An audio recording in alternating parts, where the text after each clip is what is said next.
สบายดีมื้อนี้จะมารีวิวการตั้งกล้องเนาะวิธีตั้งกล้องให้น้องๆหรือว่าไอ้น้องมือเฉพาะคนบ่ฮู้ตั้งกล้องหรือว่ามือใหม่เนาะที่ว่าซื้อปืนน้ำพ่อค้าหรือว่าทางห้านเฮาไปแล้วก็บ่ฮู้ลิ้นกล้องเนาะบ่ฮู้ตั้งกล้องว่าสิตั้งแนวใดเนาะมันถึกหรือบ่ถึกเนาะไปใส่ไปคว้าตกตามมันปรับแนวใดเนาะมีหลายคนที่ว่าบ่ฮู้เนาะและวิธีเอาแมปหรือว่าเอาโม่ซุกใส่ก็ยังบ่ฮู้เนาะว่าสิเอาซุกใส่แบบใดเอาลูกใส่แบบใดก็ยังบ่ฮู้เนาะคลิปนี้พ่อค้าจะมารีวิวสอนวิธีการลิ้นหรือว่าปรับกล้องและใส่ลูกให้เนาะว่ามันใส่แนวใดยิงแนวใดเนาะเฮาลงมือแล้วเนาะเว้าหลายเด้อเนาะวิธีใส่ลูกเด้อวิธีใส่ลูกเบิ่งดีๆเนาะลูกนี่เฮาต้องจับแบบนี้เนาะมือใส่จับเนาะ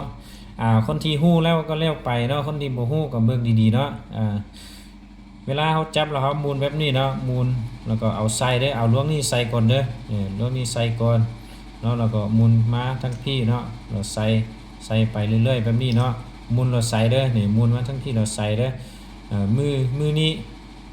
นิ้วนี้มันอัดอยู่รูมนี่เนาะแล้วก็เวลาหมุนมันจึงบ่ตกเนาะนี่หมุนแบบนี้เด้อสมมุติว่าเฮาใส่เต็มแล้วเนาะใส่เต็มแล้วเฮาจับแบบนี้เด้อจับแบบนี้ล้วงนี่เด้อนี่จับแบบนี้เนาะเราเอาตัวห้างตัวนี้ออกมาแล้วก็ซุกใส่หูตัวนี้เด้อจับแบบนี้ซุกใส่เนาะนี่เฮาซุกให้มันจำแบบนี้เลยแล้วก็เอาซากเบื้องนี้ไปเนาะมันจะเข้าไปแล้วเนาะตัวเบื้องขวานี่นะเด้อตัวนี้ซัพพอร์ตใส่ลูกเนาะแล้ววิธีที่เฮาปรับกล้องเนาะเบื้องนี้เด้อเบื้องนี้ต้องให้มันจำเด้อคันบ่จำนี่เฮายิงนี่ซิมอย่างอยู่ในนี่จะออกทุกเถื่อเด้อจะมีซิมอย่างน้อยๆอยู่ในนี่เนาะอยู่ในเล้านี้ตัวนี้ต้องจำเด้อคันบ่จำต้องยิงเด็ดขาดเนาะสมมุติเฮายิงเนาะยิงเป้าตัวนี้เด้อเฮายิงเป้าตัวนี้ลูกมันตกตามจังซี่เนาะเฮายิงเป้านี้ลูกตกตามเนาะไปใส่เนาะสมมุติจังซี่เนาะตกตามไปใส่เป้าตัวนี้ตกตามไปใส่เนาะเฮาปรับแนวใดตัวเทิงนี่เด้อตัวเทิงนี่จะเป็นปุ่มที่ว่าไปสูงแล้วก็ตกตามเด้อตัวนี้สมมุติว่ามันตกตามเนาะเฮาก็ดึงจังซี่เด้อกล้องนี้มันจะดึงออกมาจังซี่เนาะเราตกตามเฮาหมุนจังซี่เด้อหมุนลงจังซี่เนาะรู้สึกว่ามันลงหลายเนาะเฮาก็หมุนหลายแบบนี้เนาะ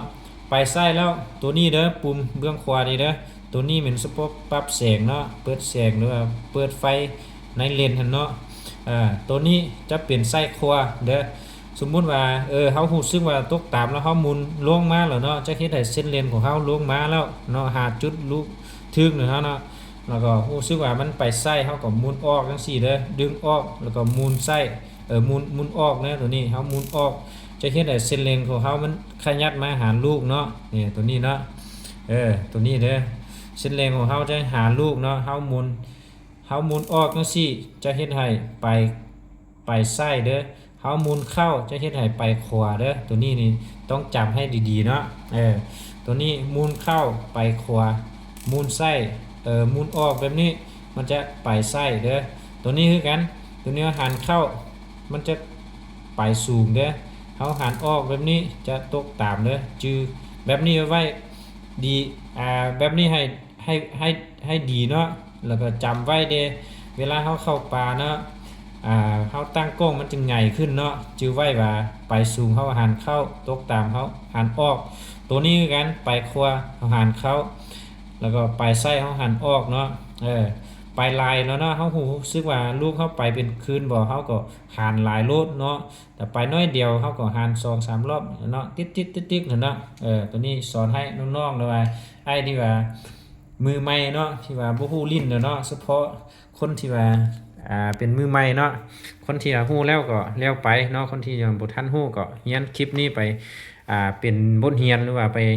เรียนให้เป็นเนาะเวลาซื้อปืนไปเนาะจะบ่มีคนสวยเฮาได้เวลาเข้าป่าเนาะเฮาต้องสวยตนเองเด้เนาะขอขอบใจที่ฮู้แล้วก็แล้วไปคนที่บ่ฮู้ก็เบิ่งคลิปนี้เนาะ ขอขอบใจ